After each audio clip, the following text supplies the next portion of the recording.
ସୁଭଦ୍ରା ଯୋଜନାକୁ ନେଇ ବଡ଼ ଖବର। ଯେଉଁ ମହିଳାଙ୍କ ପରିବାରରେ ପୋଲିସ କେସ୍ ବ୍ୟକ୍ତି ଥିବ ସେହି ମହିଳାମାନଙ୍କୁ ମିଳିବନି ପରବର୍ତ୍ତୀ ସୁଭଦ୍ରା ଟଙ୍କା। ଗଜପତି ଜିଲ୍ଲାକୁ ମୁଖ୍ୟମନ୍ତ୍ରୀ ମୋହନ ମାଝୀ ଦେଇଛନ୍ତି ବଡ଼ ଭେଟି।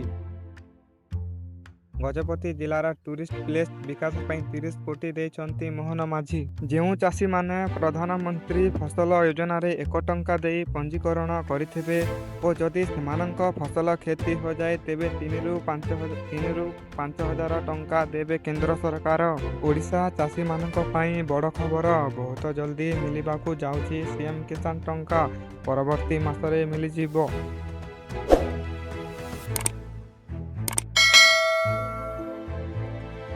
ଆୟୁଷ୍ମାନ କାର୍ଡ ଧାରୀଙ୍କ ପାଇଁ ଆସିଛି ଖୁସି ଖବର। ଓଡ଼ିଶାରେ ବର୍ତ୍ତମାନ ଆୟୁଷ୍ମାନ ଭାରତ ଯୋଜନା ଅଧୀନରେ କ୍ୟାନ୍ସର ଚିକିତ୍ସା ସୁବିଧା ମଧ୍ୟ ମିଳିବ। ଏହି ପଦକ୍ଷେପ ଫଳରେ ଯୋଗ୍ୟ ହିତାଧିକାରୀମାନେ ହସ୍ପିଟାଲରେ ଚିକିତ୍ସା ଖର୍ଚ୍ଚରେ ବଡ଼ ସହାୟତା ପାଇ